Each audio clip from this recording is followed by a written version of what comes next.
Okay, hi everyone, good morning. I hope you had a good first day. Today it's my pleasure to introduce Professor Faruck Morcos. He's affiliated to the Department of Biological Sciences, Department of Bioengineering, and also the Department of Physics at the University of Texas at Dallas. Dr. Morcos directs the Evolutionary Information Lab, which focuses on solving problems at the interface between biology, computation, information theory, and biological physics. So thank you very much. The floor is yours. Okay. Well, let me start by thanking the organizers. Thanks, Vitor and Pablo and the rest of the organizers for inviting me here. I'm especially excited to be here because I want to interact with students from Latin America, and that's something that it's really interesting and exciting to me. I've been here in Brazil already. This is my third time, but this is the first time I'm here in São Paulo for a longer period, so I'm also excited about that. I even brought my Palmeiras jersey, so in case there was a game, but I think there's no game this week. So, anyways, thanks again. I'm happy to be here. Let me start by telling you a little bit of what I'm going to talk these days, and Jonathan Martin, who's a member of my lab, he's also going to give a talk. And our point is to tell you a little bit between this kind of marriage of machine learning and physics and biology that we are seeing in the latest years. And if you are aware, last year, 2024, the Nobel Prize was given to two contributions of machine learning to sciences, right? So we typically think of machine learning as a computer science discipline, but in fact, the foundational models actually came from physics. And the idea is, can we solve or can we model physical phenomena using computation, right? And one example was John Hopfield, who started developing models for neurons. And then in chemistry, there was the application of these modern techniques to study the problem of structure prediction and also protein design. So this is an exciting year for kind of this union of machine learning, physics, biology, and chemistry. Right? So this is kind of the topic of these lectures. And I will start, let me move here. So I'll start by giving you a little bit of a summary of what we're going to do. I'm going to first focus on a little bit what are the current architectures in machine learning that are important to study biological physics, right? And because in my lab we focus a little bit more on the idea of the sequence space, understanding the sequence space of biomolecules, right? So it's going to be a little bit narrow to bio sequences, but the architectures themselves are fairly general, right? So you could think about those architectures as general tools that can be applied to many problems in physics. But what I'm going to talk about today and the rest of the week is mostly about the sequence space. So can we understand the sequence space of molecules and their implications in structure and function from the side of machine learning, or statistical inference, that it used to be called, or information theoretical side of it, right? The advantage is that you can start using many tools also from physics, like statistical physics and simulation, molecular dynamics, in conjunction with all these techniques to study more about biomolecules. Okay, so that's the first focus. Then we're going to kind of narrow it down into specific architectures and applications, right? So one of them is direct coupling analysis, which it's a model based on kind of a Potts model architecture, kind of connected to spin models, but a generalization of spin models and Potts models that is applied to amino acid sequences, right? So we're going to talk a little bit of how to derive at least one of its formulations, how this formulation actually has been applied to many problems in biological physics, and how can we use those techniques maybe in the computer, and that's something for later in the sessions, exercise sessions. So this is what I'm going to focus a lot. This is one particular architecture applications related to coevolution, right? Because the idea of this method is that you can understand a little bit of covariation across the evolutionary scale in sequences, and then by understanding these interactions that happen through evolutionary scales, then you can say something about structure, maybe formation of complexes, interactions between proteins and nucleic acids, and also you could kind of come back and then try to model evolution again, right? It's a little bit of a circle where we use evolution, we learn from evolution to say something about structure, function, and their interactions, but then we can also go back and say, can we use this learning to actually model, have new and better models of evolution? So that's kind of the focus of today. And then a little bit discussing about resources and software that maybe you could learn or use connected to these applications, okay? Then on Wednesday, we're going to talk about another architecture, which is restricted Boltzmann machines that are kind of derived from this. So it's like a deviation or kind of a new direction connected to the POTS models, but allows us to understand other things in the sequence space again. And then at the end of the lecture series, we're going to talk about other architecture like variational autoencoders and how to use those in combination with this architecture. So that's kind of the outline of the whole week, okay? And we can make this as interactive as you want. So if you have a question in the middle, feel free to stop me. That's the standard, right, in physics. So I don't mind if we talk about it. I don't mind if we don't finish all the material, but if we have a discussion, that's better for me. I think it's better also for you. So don't feel shy about asking questions and ask for clarifications, right? Okay. Great. Okay. So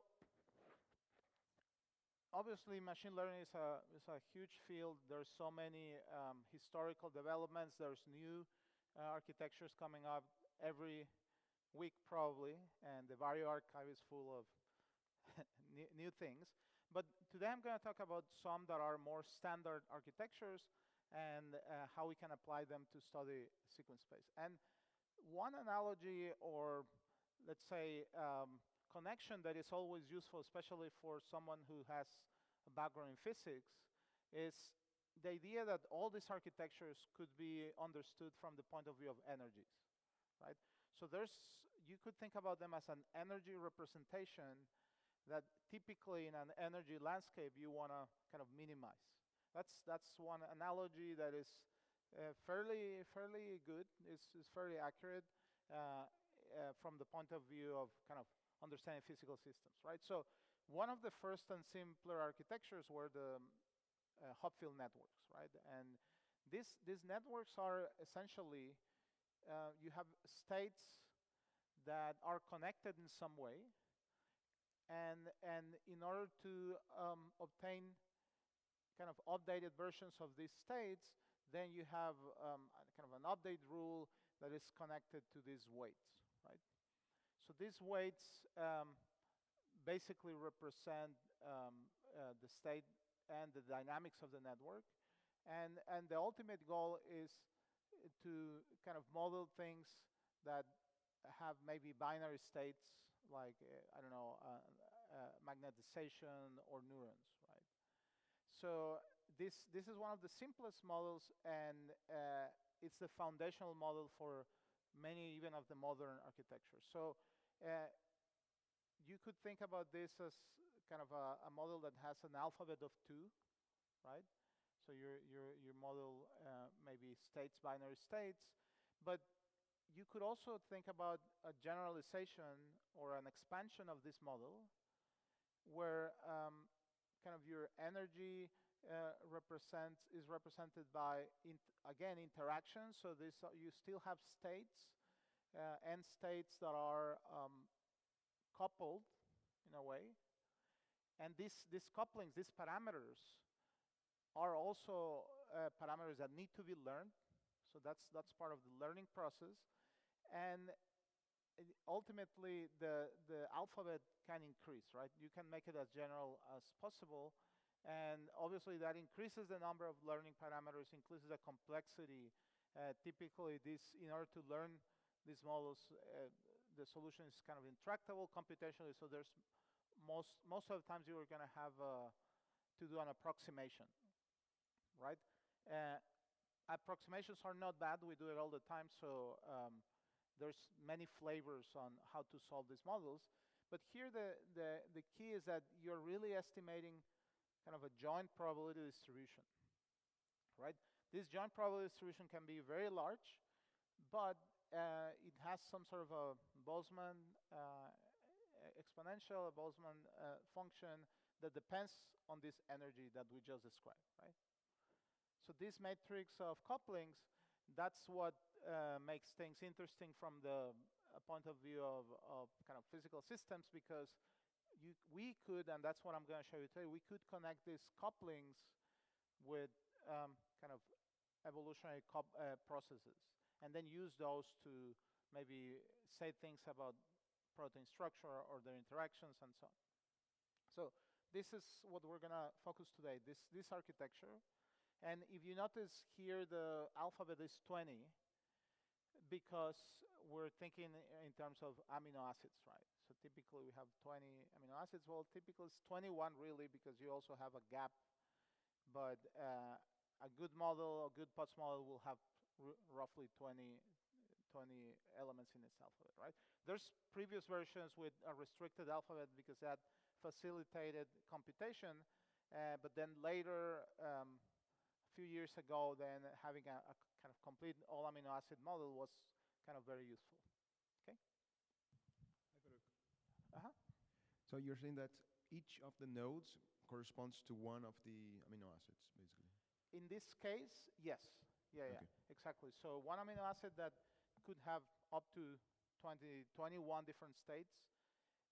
The extra state is a gap because you analyze sequence alignments, and gaps are important for the, yeah, exactly.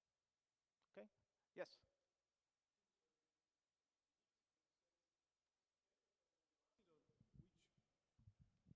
I don't get if you are representing a fixed amino acid with different states or just each a sequence. So Yeah, so each of this is a position in an alignment. And the X represents which amino acid you have there. Is that the idea? Okay. Yeah, and because the polypeptides or proteins are all connected, then the position is important. Sure.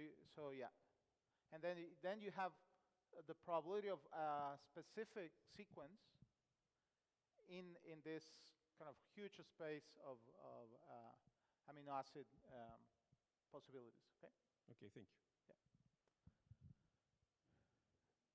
Okay. So essentially, if we're able to estimate these parameters, then we can estimate these probabilities, and that has important consequences to understand biology. That's the key point in today's lecture, basically.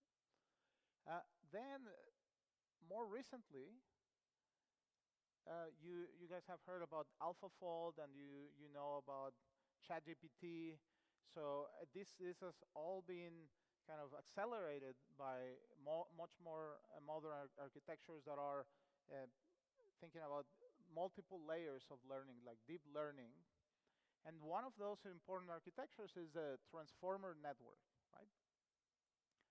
So in this case, again, not exactly, but you could also think about it as an even further generalization of this POTS model, where now you have states that could have any number of potential states then your states are marked by a collection of parameters, the different parameters. In this case, you have your query matrices that are called the key matrices.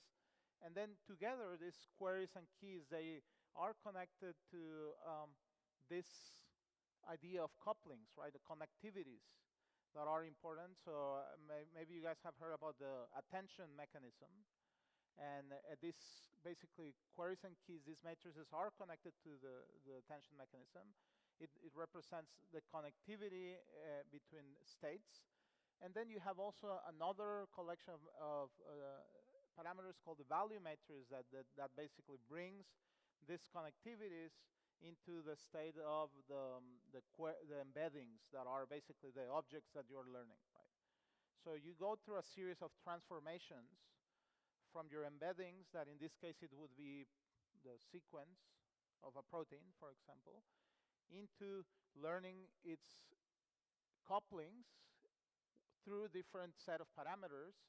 And then once that you have learned from data, then you have another process of connecting those embeddings to, those attention mechanisms or attention couplings into the values of the embedding. So that's, you're bringing things back into the embedding system. And then you could also think about this as a probability, as an energy. And then you could use these energies essentially to update your models and then learn and then also apply, right? So that's kind of the analogy that we're doing, starting all the way from the Hopfield network. Then we have another type of architecture, which is more kind of a variational method, where probably you are very familiar with, PCA, principal components. The idea is, can we do dimensionality reduction? Can we have our initial kind of set of states? Then can we reduce those states into lower dimensions, right? And we could also add different layers. And then can we use then these, what are called latent variables, which are finally your dimensionality reduction up to a certain level that you decide how to reduce it, to basically approximate or encode your data into this minimal dimensional space that later could be used to actually decode. You can go from this lower reduction space into your original dimensionality space with some approximation quality. And that's basically, that's the learning aspect here. You want to learn in such a way that you can go from this low dimensional space into your original dimensionality with the highest accuracy possible. That's kind of the main thing. And you could think about it as compression. That's one way to think about it. But the key aspect of this architecture is the ability to generate. So these are generative methods, right? So can I generate new versions of this compressed space that are consistent with the statistics of the data? And that's useful too. And we're going to see how this could be applied also to the space of protein families. But we're going to talk on Thursday about that, right? Okay, so just very briefly, let's go over some applications, right? So this network can be used to kind of model magnetism, Ising models, or you could also model neurons. That was kind of the key first application, memories, right? Can we memorize things, patterns, and how these patterns are connected to these parameters, these weights, and then being able to kind of recover them with some accuracy. This is the simplest model, is not perfect, and it has many drawbacks now, but it was kind of the starting point things, right? So for POTS models, and that's what we're going to talk more today, is if we go to the sequence space, because there's obviously other applications of POTS models in physics, but from the point of view of biological sciences or physics, we can use this for contact predictions, to understand the effect of mutations, do evolutionary modeling. Even some people have applied this to try to do vaccine design. Okay. Transformers, this is, again, you're probably very familiar with large language models, right, that are used in chatbots and now so many applications in artificial intelligence. But I started with the Nobel Prize recognition for structural prediction. AlphaFold and Rosetta Fold, they use transformer architectures to actually not only combine kind of sequence information, but also structural information from the databases to actually make really, really accurate predictions of structure. Right? It's probably something that you are more familiar with. You can also use it to generate new sequences. It's similar to what I was talking about here. There's also a generative property in transformers. Okay, now the variational methods have also several applications, not only in the sequence space, they have also been used in molecular dynamics. So can we learn molecular dynamics and maybe reduce the dimensionality that is complex in molecular dynamics? So there's things like Boltzmann generators or coarse grains for field approximations. We're going to talk about this concept of latent generative landscapes on Thursday. Okay? So these are all the architectures that I wanted to discuss today, and the lecture is going to focus on this architecture and this architecture. Okay? This series of lectures. So let's go into it. Okay. But something that is very important, and especially from a scientific point of view, right, is that we really want to have our models or learning models inspired or based on kind of physical phenomena, right? Rather than just saying, hey, let me learn all the pictures that there are and then I can do pattern matching. Can we kind of use some of these intuitions to build models of what happens in biology, right?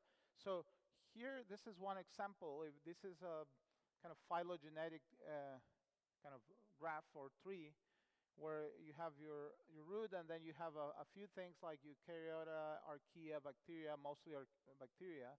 And I'm showing you several of these proteins that are part of this helix-turn-helix domain that are found in many different parts of this phylogenetic tree. So they basically are members of different parts of this phylogenetic tree, but if you notice, they all share very similar structure, right? So that's a key observation, that even though you are in different organisms that are that could go from eukaryotes to bacteria, your structure is preserved, even though your sequences are different, right?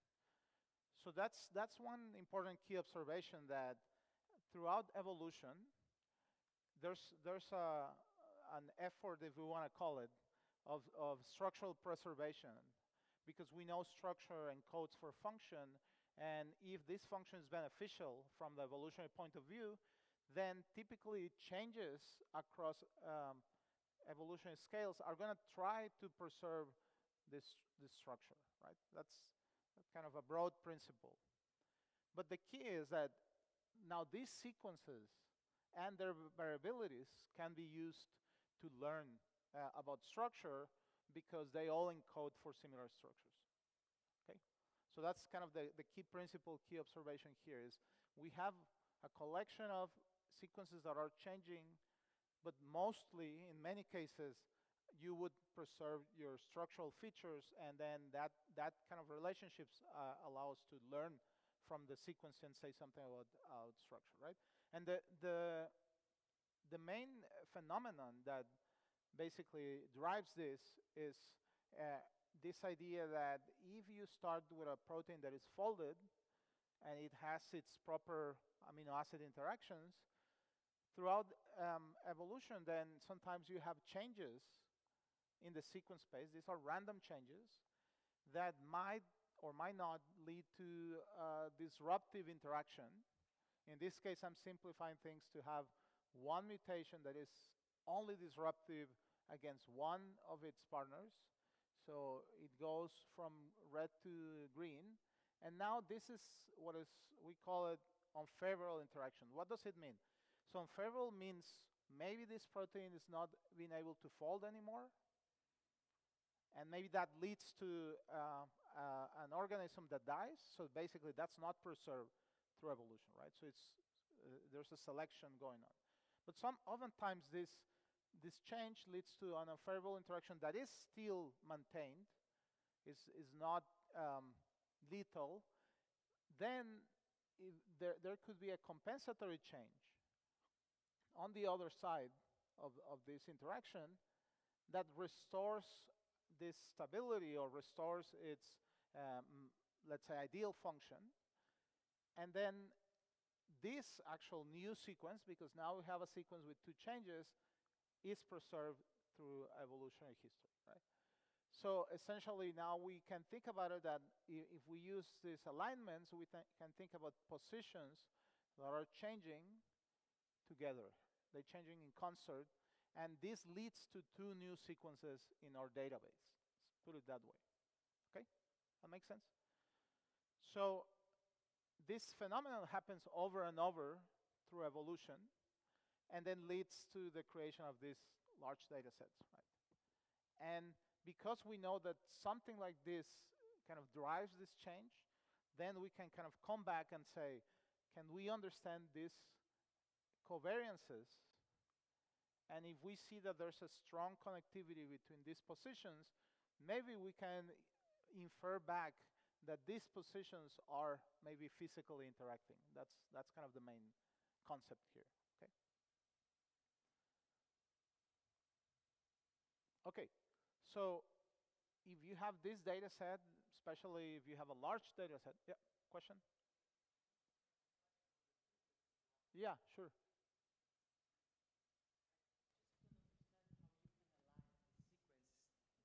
Based on a single amino acid, they are so different from each other. Apart from the first two sequences, they are the same, I guess. But the other sequence, they are so different, and how you can align the sequence? Are you talking specifically about this? Yeah. Or you mean, this is, forget about this. So this is just a representation. So okay, yeah. And then in the real case, they are going to be much more similar. They have to be similar at least. I mean, there could be up to, I don't know, 50% differences. Okay. So that's a typical family alignment that will have a range between even sometimes 40% identities all the way to 95% identity. So there's a big range. And even so, the results are good. Yeah, actually, if you have more diversity, it's even better. But the key is that, I mean, this is a whole field of computational biology. How do you align things? So that, because there's other considerations, and it's also another intractable problem. But here we just assume that we have a way to generate the alignments. Make sense? Okay, yeah, Okay. Thank you, cool. So having differences is better than not having differences, right? There's like a middle ground. Thanks. Okay. So then the idea is, can we take these alignments, do statistical modeling or learning of this whole joint probability distribution, and then say something about these positions that are connected, and then can we use those to do applications in biology? That's the main thing. Okay, and one important question here is, you know that in data sets, there's multiple interactions going on all the time. Many of those interactions are direct, and many of those are indirect. So one additional goal is, can we actually separate those indirect correlations from those that are directly correlated? Because then it's going to give us a cleaner, let's say, view of the interactions. Okay, that's an added problem here, right? Because you can always compute statistical correlations, and they're not always direct, and that leads to some noise, right? So that's an additional aspect we wanted to solve here. Okay, so how do we do this? Um, Essentially, this is what I was discussing at the beginning. This is going to be a POTS model, right? This is going to be a model of couplings, and the formulation goes like this. So assume that you have a multiple sequence alignment. Um, then you consider statistics of this alignment, right? So the first statistic, and then it's something that most people do in bioinformatics knows about, is can we check the statistics of given positions, right? So because they're all aligned, so I can at least here assume that these are equivalent positions across the protein sequence. So going back to the question about alignment, let's assume alignment works. So these positions are equivalent, but they might be different in terms of amino acid identities. So the first thing people do is, well, let me study their statistics, right? How many A's I have here, how many Q's, and so on. So for each position I have an amino acid AI. And I know what's its frequency, let's say, probability. So here we make an assumption that this frequency is a probability. Okay. Obviously, now you can do it for pairs of proteins or positions. So you have now joint probabilities or joint frequencies. Let's put it that way. So how many times do I observe N and an I in these two positions out of the total number of sequences, right? So this is the only thing we used as kind of an assumption that these two statistics are equivalent to this kind of probabilities. And then if we use these two assumptions in our model, and then we say, I want to compute a joint probability of all the sequences, assuming that this is true, and then maybe some of you are familiar with the idea of entropy maximization. So you might not know the exact probability distribution, so you just assume that I want a distribution that maximizes the entropy. That's the best I can do under these two assumptions. So if you do that, then you end up with something like this. So the joint probability of all these sequences that have length L has some sort of an exponential, which is similar to kind of a Boltzmann distribution. And then here, this is connected directly with these two assumptions, right? That you're going to have couplings, so parameters in this probability distribution that are connected to this kind of pairwise statistics. So these are these matrices, these parameters that we described at the beginning, this W, now we're using slightly different notation, is connected to these two amino acids in these two positions, plus also a collection of parameters that have to do with individual sites, right? So the statistics at each position are also important, right? And this comes directly from here, this comes directly from here. So this is the shape of the distribution. It's a large distribution with many, many parameters, because remember that there's 20 possible amino acids, so this is like a large matrix of 20 by L by 20 by L, okay? So the aspect here is, the main goal is, can I estimate this parameter? This is relatively easy because this is roughly very, very connected to these frequencies. But this part is what it's a little bit harder, at least in this model. And there's many ways to estimate. And the key word is estimation, because this is kind of an intractable problem. So there's not going to be a way for us to really get the exact parameters, unless we end up with a reduced number of alphabets and so on. But we don't want that. We want something that can be applicable to sequences. So we're okay with estimating things, especially if we assume that these estimations are useful.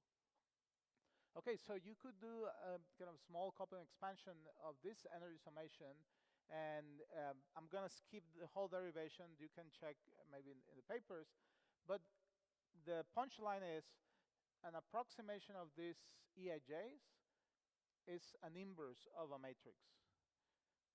That's it.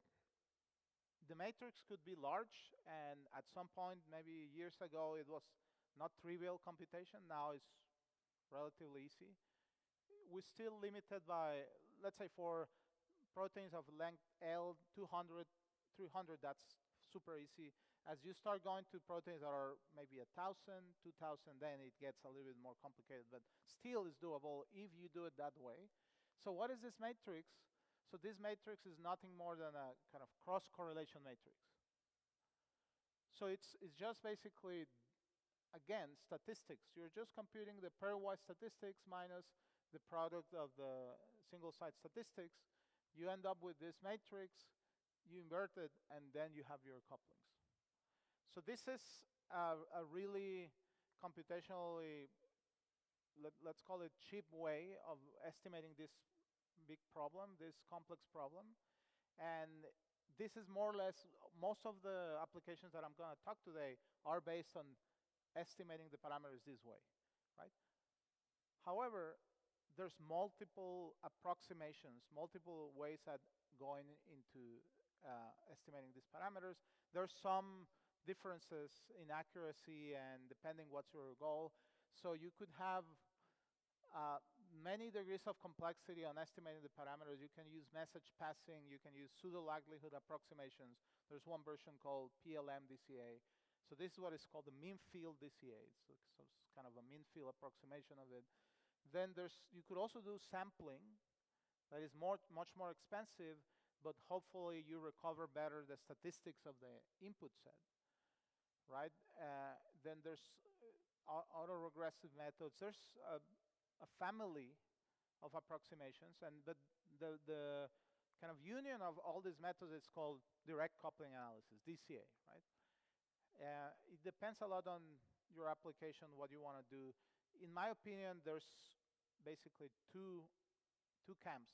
If you want to have something quick that can tell you something about interactions, you probably are going to use this. But if you want to have something that is more loyal to the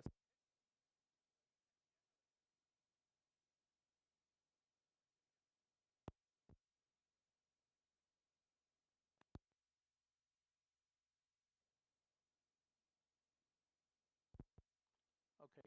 Well, yeah, you can hear me. Okay, so this is, again, its own field, right? People trying to come up with different ways of estimating these parameters. So can I ask a question? Yeah. So you are using the frequencies for the joint probability distributions of two guys to get the energies, to get the joint probability distributions of the whole sequence. That's correct. Okay. Yeah, exactly. Thank you.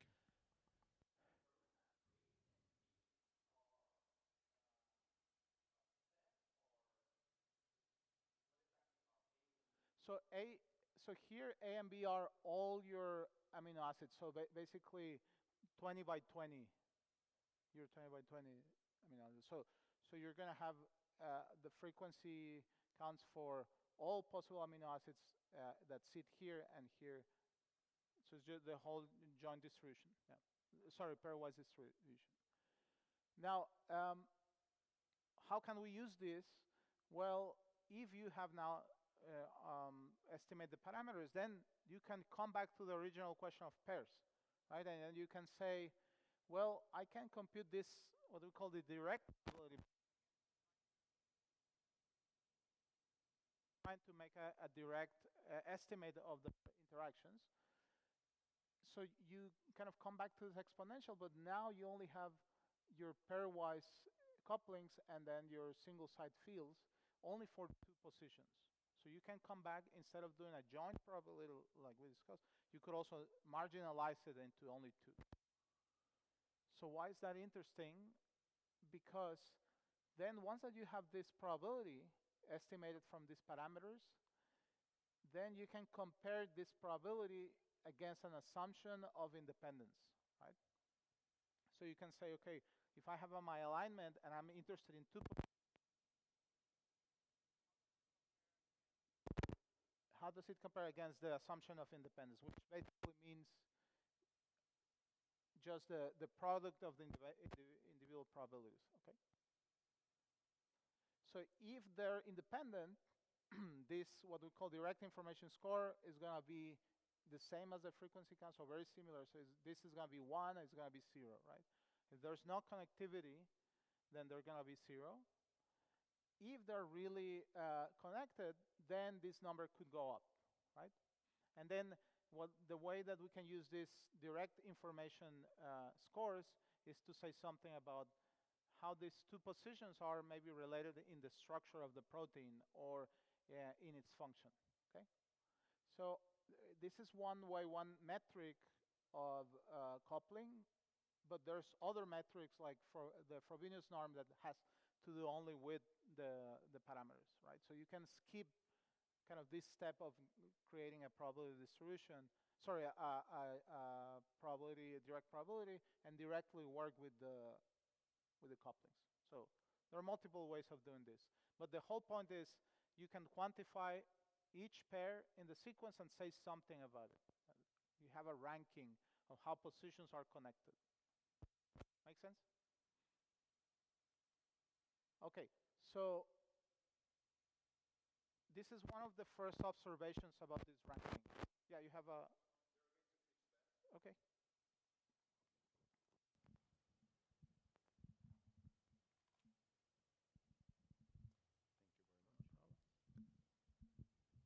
Okay, so this was one of the kind of first observations of this model. If you take all the pairings in a structure or in a sequence, and then you check what's the ranking, this DI ranking that I tell you, like you take the top ones first and then you go down. If you take the first 10, 20, or 50 out of many, many structures and alignments, we're talking about thousands, then you see that you are able actually to predict really well, so this is the black curve here, this context. So things that are less than 8 angstroms away in the structure, you really can make a good prediction, let's say, in comparison with maybe other methods like mutual information, which is also a good statistical tool to inform about connectivities between random variables. But because this is really focused on these couplings, then we can do a good job predicting this context. And the reason why, at least at that time, a few years ago, the reason why this was very relevant was that at that time it was really easy to get predictions in local structures. So if you were thinking about secondary structures, it was easy to know, okay, which positions are connected. But as you started thinking in terms of long-range interactions, so this is a contact map of a protein, so you have 160 amino acids, and then the off-diagonal elements, these are long-range interactions. So these are parts of the proteins that are interacting far away. So knowing this was really hard at that time, at least. But we know that that's exactly what helps collapsing and folding proteins, right? So if you don't know these long-range interactions, it's impossible to really learn them, right? So this model was very, very useful from that point of view. You could, here you see in gray, you have, these are contacts that are obtained from crystal structures. And then here in red, we had all these top DI contacts that are agree in red. In green, you have maybe errors, false positives. But if you see, you can recover really well this general structure of this map. Make sense? Okay. Maybe some of you have learned about this already. Okay, but it is important because it's telling us that you could really learn from sequences something about a three-dimensional structure of a protein, and then we know that these 3D shapes are also connected to function, right? Any questions so far? It's good? Okay. So there's a whole bunch of applications that derive from just that simple result, right? The fact that we can take positions in an alignment and say something about how they're connected, how they're coupled, it can tell us a lot about structure, about complexes, about effect of mutations, evolution, and so on. So So this probability distribution that we just learned, it's important for establishing these connections in this context, but also this EIJ couplings matrix as a whole, as a Hamiltonian of this distribution, we can call it, can also tell us something about biology, right? So that's the punchline I want to give you. Like, if you take the whole HDCA, as we call it, this whole collection of parameters, then you could also have applications that are relevant. And we're not only talking about direct interactions, we're talking about like statistical observations of the protein. Okay, and then here the key is that this is what is called a global modeling, right? So this is a global model. This is not assuming independence for many years, especially in biological sciences. The way people would study sequences was by looking at the statistics of the individual sites as if they were independent. Maybe you are familiar with the plots, the logo plot, where you can compute statistics of each position, how many amino acids you have, but they assume independence. Here we are not assuming independence, and that was key. It's going to be key for many applications.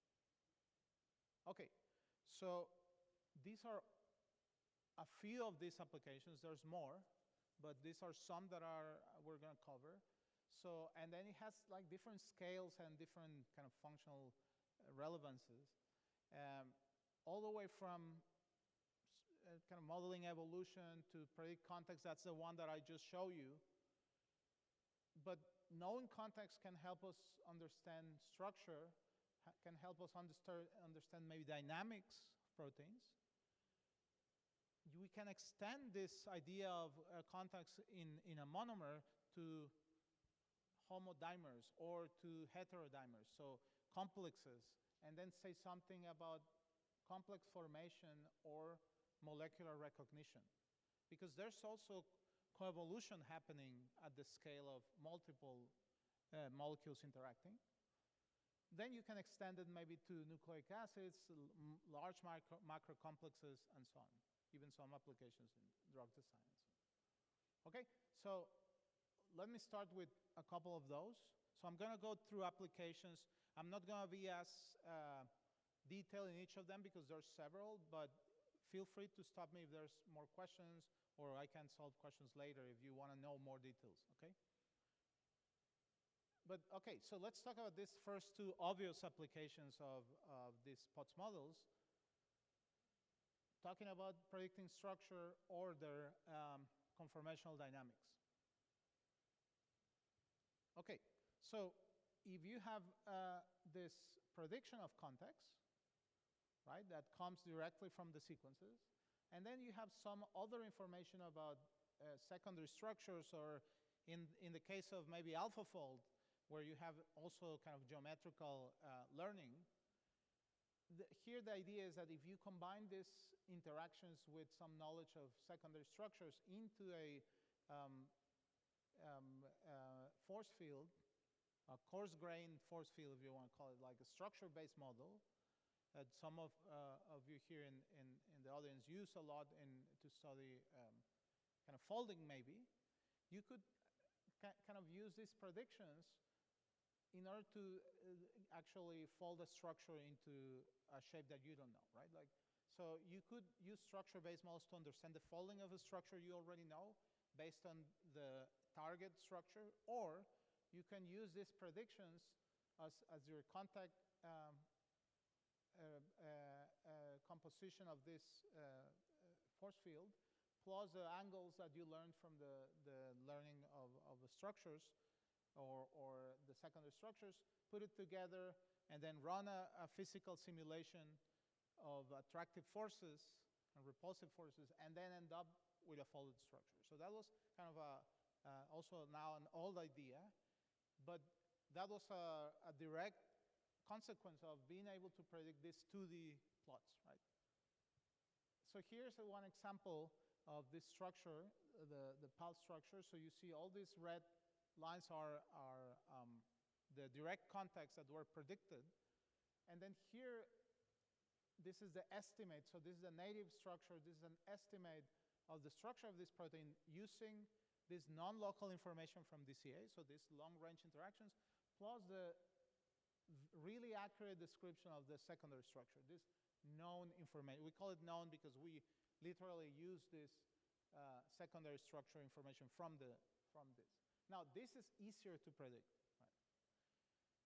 Right? So these days, where we have AlphaFold, you could think about AlphaFold as obviously a much improved version of this same concept, where this prediction of contacts follows a very similar conceptual thing. They use sequences, they compute the tension is connected to these couplings, but then you have a whole machinery that learns from the whole database, right? So rather than going through this kind of force field approach, they go through a more kind of geometrical learning, and it's a much more complex framework, but the principle is the same. And that's why I wanted to discuss this with you, because in order to learn, it's easier if you think about more interpretable models than, let's say, AlphaFold, right? There's many other details about AlphaFold that makes it really accurate, but in principle, this is what they're following.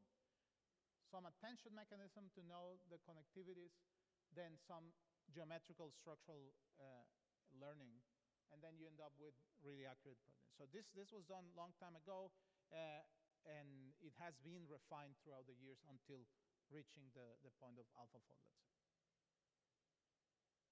Okay, a little bit more interesting and still less explored by AlphaFold, but lots of people are dealing with this problem too, is we know that structures have multiple states, right? We know that proteins can have multiple conformations. There's no single folded structure. So how can we learn about this through these methods, right? So, okay. So think about this protein. Can you guys hear me? Yeah. So think about this protein. It's a protein that binds to a sugar, okay, or a leucine. It's open in its apostate, and then it closes when it binds to this ligand, okay?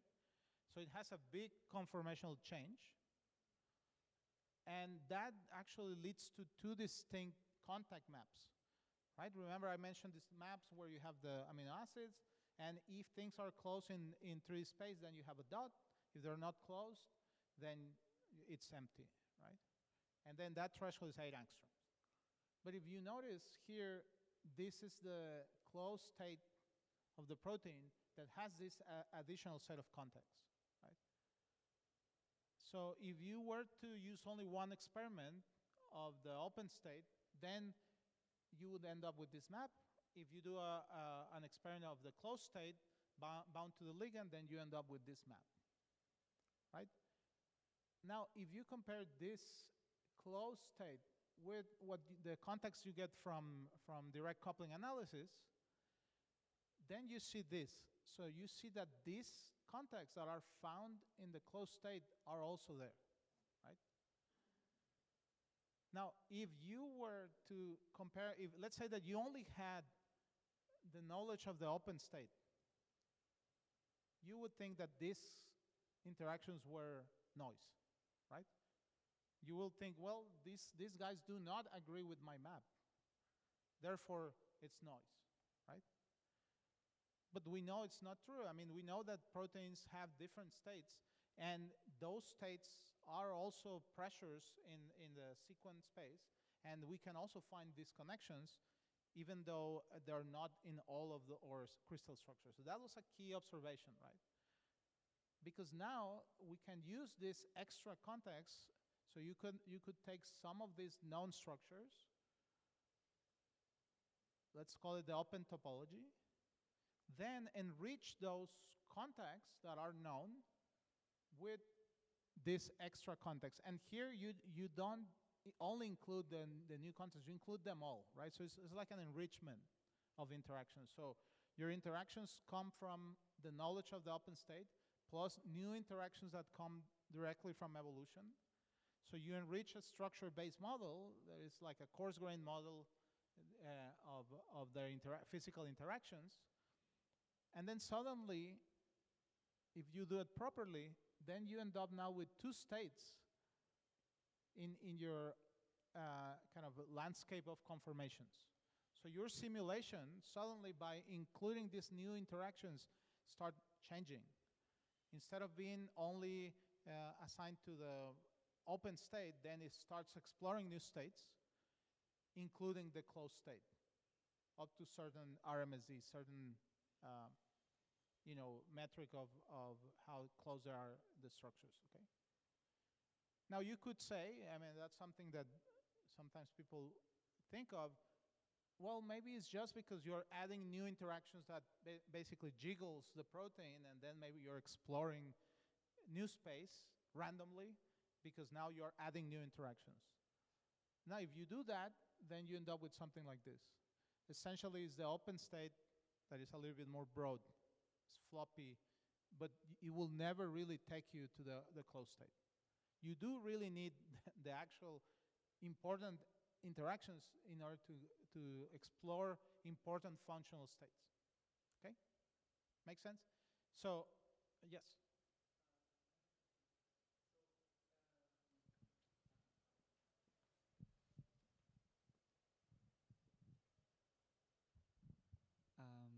I was wondering if you have, let's say in this case, it's known that the protein folds in two metastable states or two states. But what I understand from the spirit of the DCA is that it will capture a superimposition of all meaningful states, but you have no idea that if it's 2 or 3 or 4. That's correct. Is it possible to try to infer if there are hidden states that are not known, that you have no solved structure for this protein in that particular state? No, that's a great question, and it's the right direction of the questions, right? Like here, I'm just showing you two states that I know already, and I'm showing you, okay, this state. That's exactly what the way we approach this. And one way to because here when you add these parameters or these interactions, you add them all, right? So I'm not showing it here because I was trying to show you more things, but I can show you other examples where we had not 2 but 3 states where we only knew 2 states, structural states. So you could also see, let's say, twisting in a different family of proteins that goes up, it closes but also twists and then closes. And that came from this analysis, right? So exactly how to separate it, it's non-trivial because you need to explore different parameter strands, and it's part of the process. And I think right now there's, let's call it modern ways of approaching this. I think there's a new paper from Frank Noy called biomolecular, and let's call it, it's an AlphaFold version of this, right? Where you learn also from sequence space, but then you use kind of AlphaFold structures to sample. You learn a little bit about simulations, and then you try to sample different states of proteins. So, but in this case, yeah, we did find examples where we had third state that was not there, and it was sampled here. So you would see, let's say, more states. Yeah, so it's possible to observe, yeah. Great question. Okay, so that's another application. Can I expand my view of structure prediction into multiple conformations? And there's a few more things that we have done also in the lab. For instance, about this idea of exploring. Well, can we use this to say, okay, I have a collection of states. Can we join this with, let's say, Fred experiments, right? Fred experiments is where you put probes on some sides of the protein, and then when they get close, because they have big dynamics, then they emit light, right? So those studies are common for proteins that have a lot of dynamics. So this is a very constrained protein, but sometimes there are proteins that have much larger dynamics, but sometimes knowing where to put the probes is hard. So at least knowing kind of a subset of all these conformations could be useful to, let's say, generate new experiments. So it's not only about structural prediction, it's also about guiding experiments. Right? That's another application that we're working on. Okay, so what else? Interactions, right? Recognition. Actually, a little bit of history. This whole idea of DCA actually started more about trying to understand complexes than monomers. The idea was, can we predict how specificity works? But that's kind of a history. But the idea is that across evolution, there's going to be changes in one protein that are correlated to changes in another protein, right? Just exactly in the same way we discussed internal changes. Well, obviously, you could also have changes across proteins. And sometimes the pressures are even higher because if this complex is very important for survival, then the pressure to maintain these co-evolved changes is high, right? So think about it in the same way. So again, understanding the basics now, it's relatively easy to understand further applications, right? You just put now two proteins together, right? And now you only look at changes across the two positions, and then you take the most important couplings, and then you assume that those positions are relevant for recognition or relevant for complex formation, right? So same methodology, except that now you have two families. Now, how to put these two families together, that's in its own, it's a problem that has been solved in different ways, right? That I'm not going to talk today, but it's an interesting problem too. But let's assume that you know how to put two proteins together. The easiest example is when you think about dimers, homodimers. So basically, you want to get contacts across the same fold, right? So there you don't have to put things together. It's just interactions of the same family. Okay, so this is one example. And actually, this is one paper with one student from Brazil, Ricardo dos Santos, that we had a long time ago. But here, the idea was that if you have these top couplings or top interactions added into a structure-based model that brings these two proteins together, and then it tries to minimize the distances, then you end up with really good and accurate estimates of homodimers, okay? And again, a new version of this would be AlphaFold multimer, right? Where you can put together more than one protein. Now, the emphasis that I have here, the reason why I still think that this approach is useful compared to AlphaFold, which has fairly good also accuracy. Something that I still like from this approach is that you end up with these top couplings or top interactions that mean something, right? These are parts of the protein that had to co-evolve in order to preserve that interaction. So the knowledge of these positions is relevant, right? Because you know that those were important, and you could basically interpret this and then go back and maybe try to understand why these positions are important. If you want to disrupt an interaction, so you could always take a complex and then take the interface, but it is not trivial to know which important interactions to disrupt, let's say. So think about from the point of view of drug design. If I'm giving you a complex from experiment, not from an estimate, and if someone asks me, hey, can I disrupt this complex? The sole knowledge of the interface is not enough. There are too many possibilities. So things that we have done with my experimental colleagues is, let's say, for toxin-antitoxin pairs that are important for agriculture. And they say, okay, we want to create something that disrupts this complex. How do we start? Well, you can start by looking at these top interactions, right? It's possible that maybe from AlphaFold you can extract those in some way, but at least it's not that trivial. Or I haven't tried that yet. But here it's trivial. You just take your top ones, okay?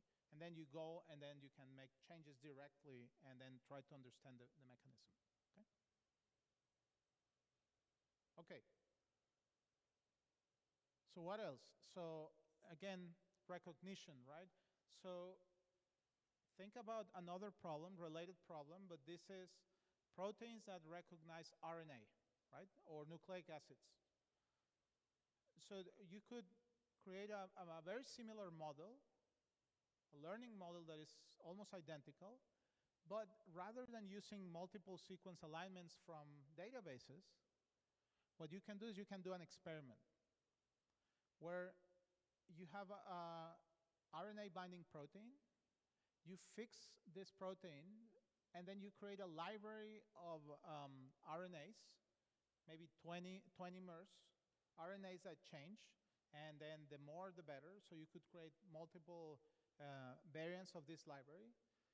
And then you check, you have your protein immobilized, and then some of these fragments are going to be bound in the experiment. And then you can actually do reverse transcription and then maybe do a little bit of sequencing to know what are the fragments that are bound to this protein, right? Then you do a series of rounds where you focus only on variants that are previously bound, so because the space is big. And ultimately, what you end up having is a collection of fragments, RNA fragments that are bound to this protein. So you know that many of these 20mers are bound to this protein.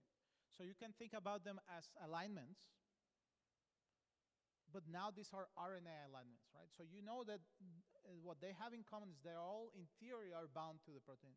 The trick is that these experiments are not perfect, so there's a lot of noise. Many of these 20mers are not bound to the protein. But so the hope is, can we learn from this experimental set what are key aspects of these RNAs that tell us something about binding to the protein? If you have errors, or if you have a lot of fragments that are basically just random, it's gonna be observed in the database, sorry, in the modeling. And that's another application. I can get rid of those, right? So if you take these alignments of only RNAs, you create, again, a Hamiltonian. So this is where the aspect of the Hamiltonian kicks in. Now forget about specific interactions. Just take the whole Hamiltonian, the collection of these couplings, use it as a score to say if a fragment is going to be bound to the RNA, sorry, to the protein, right? So what you can do is you could check the genome and then maybe scan the genome and say, okay, there's this fragment that probably binds to this protein. So this will be like binding site discovery. Or you could even think about the signing specificity of these fragments, okay? So let me show you just one very brief example. Like this is one segment of the genome, and then we have a protein that is known. Again, this is a validation, right? This is a protein that is known to bind to these two sites, this box B left and box B right. So these are two fragments in the genome, this P22 genome, which is a viral genome, I believe. And this is basically a scanning of the whole genome, and this value is the Hamiltonian. So most of it is random. There's a few dips, and then the more negative, the better. It's kind of like an energy. And then if we notice this here, because we learned from this experiment, we know that we can recognize exactly the two binding sites, right?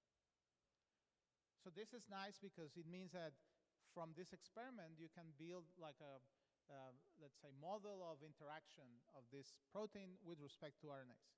Now, this is relatively easy to get because if you forget about modeling, you just get all these sequences, you do some simple statistics, you might still get this, and that's the way people did it back then. But then there's another element of doing this modeling, because now you can actually go and then study exactly each position of, this is the RNA, the fragments that I was discussing. So you have many variants of this. They typically have this loop hairpin structure. And then you can go specifically at each position and then look at their interactions and their favorable interactions, right? So what you can do now is you could check important pairs like 6 and 12. Typically, you have U and A. This is just a Watson-Crick pairing.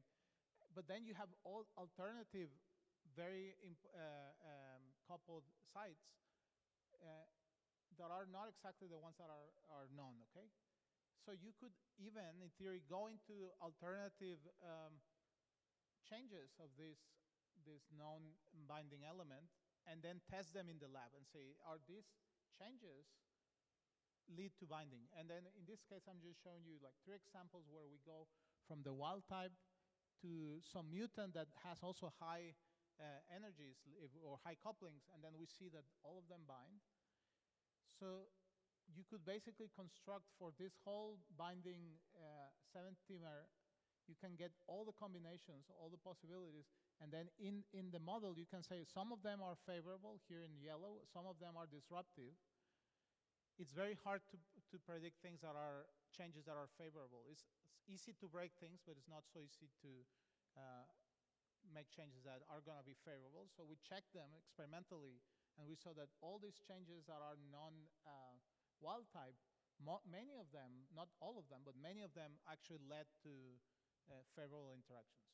Okay, so you're recognizing things, but you could also use it to design maybe decoys or things that are going to be bound to it, because we have this extra knowledge from the couplings. Okay.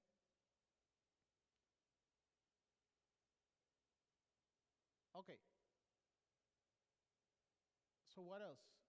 I'm going to end with this final application. There's other applications, but this is one that I wanted to discuss today, which is a little bit more new.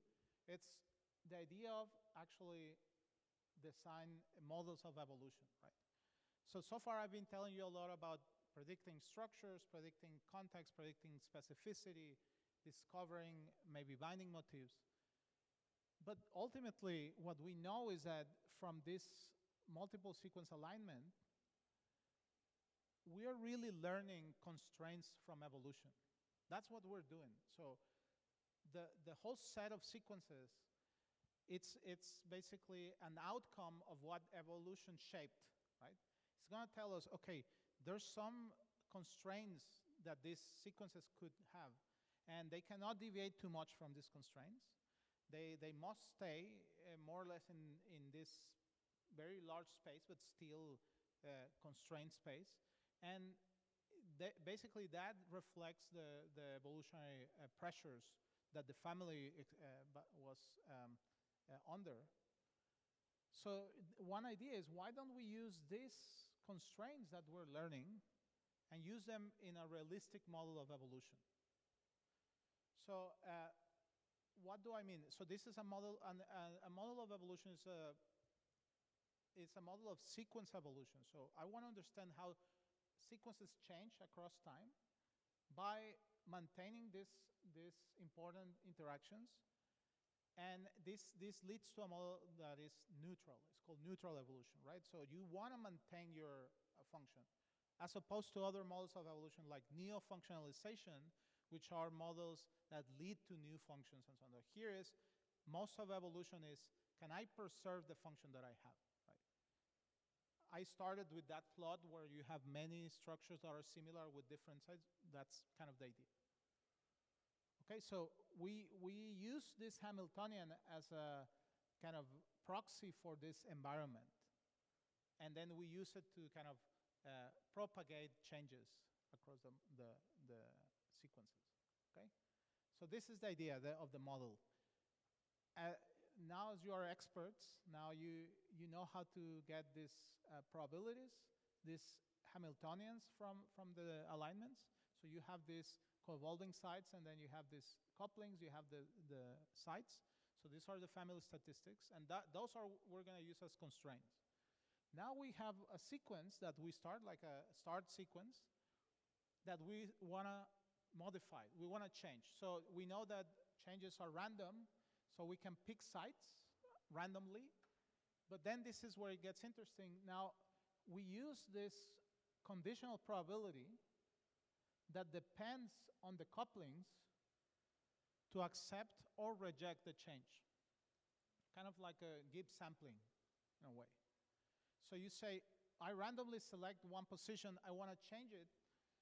Let me now assess the change and say, if it's high probability because it has in agreement with lots of couplings, then I take it. If it's low probability, so I just use this probability to take it. Obviously, you can accept it with some low probability, but in general, it's going to be driven by the more important interactions, right? So then it means that you have evolutionary steps, and then your protein is going to be changing according to this statistics. And just to finalize here is, the thing that we see from this simple model, and we call it an evolution that takes into account epistasis, so connected evolution. So because it's basically every time you make a change, then you see the rest of the sequence. Then you end up with very interesting things like, okay, the energetics of the evolution are roughly maintained, so they go up and down, but they stay. Then we have a statistical phenomenon observing real sequences called overdispersion. Overdispersion means that, so typically people would model the rates of mutation as a Poisson distribution, where you have the mean and the variance to be the same. But then what it's been observed in real life is that the variance is much larger than the mean. And we do see, when we look at our evolutions and then we compute rates, we observe this overdispersion parameter, just like it's been observed in real sequences. We also observe this gamma-distributed mutational sites. So in many models of evolution, the gamma distribution of the mutational rates, it's imposed as a constraint, right? It's the sign parameter of the model. Well, here, actually, it was an outcome of the model.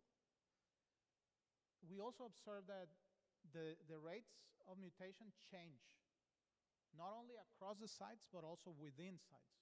So you have both changes, and this is something that has been observed in real data. And again, it was something that was imposed in some models to make it more realistic. But these are all outcomes of just including these constraints from evolution. And the most interesting to me, at least, is this idea of an evolutionary Stokes shift, which means whenever you have a change in a position, you have some energetic cost. In this case, the energy is a sequence energy. But then as more changes happen, bringing back this change to its initial state is not symmetric.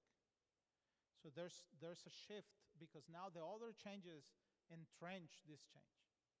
So this is a property of coevolution, and it's being observed also in nature or in sequences. And this is also an outcome of the model, which is very cool. So we have all these statistical properties, which is good. We're doing a good model.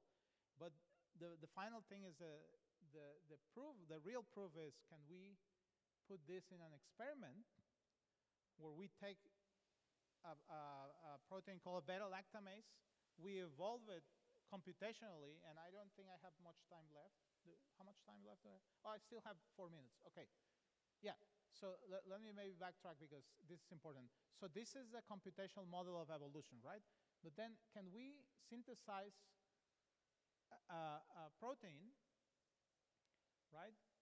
Put it back into the E. coli and then check its functionality. So one really nice assay is the beta-lactamase. So beta-lactamase is a protein that allows bacteria, in this case E. coli, to be resistant to antibiotics. Right? So it's a great assay because if you put something that doesn't work, that does not work as an antibiotic kind of binding protein, then the protein, the E. coli is going to die, right? So if you add antibiotics, then if the sequence is not the valid one, the bacteria will die. So what we can do is we can take a known protein, evolve it, and then test if some of these evolved sequences also provide resistance. If the answer is yes, it means that this model of neutral evolution is meaningful, okay? So that was the key. So I guess, yeah, I wouldn't be presenting this if this didn't work, but I I can tell you that there's a lot of work in there. So it was not trivial, but I can tell you that later if you're interested in what were the challenges. But ultimately, here I'm showing you a few sequences that have only a few changes, then more changes, and then ultimately something that was what we call late, at least 50 or 47 changes with respect to the original sequence, which is a lot, right? So you are really adding 47 mutations to a protein that is vital for survival, right? And then here what I'm showing is that these are growth curves of wild types versus the variants, and then this is an empty vector, so it's a vector that does not have the protein. So it means that it has to die. There's no growth, shouldn't be growth.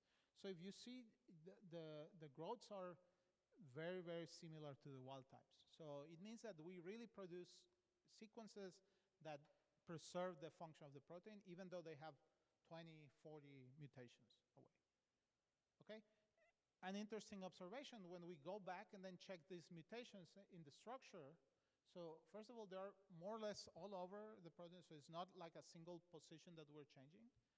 But something that was really cool was to see that, let's say, the binding site more or less was untouched, because it's very important for its function. So you didn't make a lot of changes there. Again, this was not imposed. It was kind of an outcome of this model.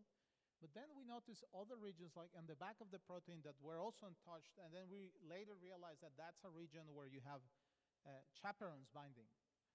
And these chaperones are also important for the whole process. And the model basically maintained that region roughly conserved. Okay? So this is very interesting because it tells us that if we learn these couplings, we can say something about not only the past, we can also say a little bit about what's the future, what are potential trajectories for evolution. And you can think about, I don't know, these days we're interested in pandemics, and we're interested in maybe viral evolution and things like this, where we want to go forward. So this is one potential approach to deal with this. Okay? So yeah, I just wanted to end with some computational resources that we have available. Some of these models, we have kind of the implementations in Python. We have some web servers that some of them are still under development, but the idea is that people can go there and then test the models. We have a collection of tools in this website. We also have a GitHub with the DCA implementation. And today we're going to show in the exercises, Jonathan and I, we're going to be there, and we can show you like a Jupyter notebook where you could maybe compute DCA on a family and then see how to extract the couplings, how to get the pairs, and then how to test it in a structure and see your contact maps. And then there's a few other servers. This is a server for histone kinase and response regulator recognition, the idea of complexes being together. And this is connected to transcription factors, so the idea of recognition of proteins and DNA or RNAs. So it's called DCAescapes.org. So please feel free to check them out and then ask us questions in the exercises. We're going to be there for. Okay? So next lecture, Jonathan is going to talk about kind of how the variational methods and the POTS models can be kind of merged, or there's some sort of an intermediate where instead of looking at interacting residues, you could look at, instead of looking at pairs of residues, you can look at sets of residues and say something about kind of applications in kind of lipid proteins. Okay, so that's next class. That's on tomorrow. Okay. So yeah, so just acknowledgements. I want to acknowledge all the people that work on this project, including Jose Onuchik, Ricardo, and many others that have worked with us throughout the years. Joanna and Biman and Martin. Okay, and this is my lab and some of the lab members. Okay, thank you.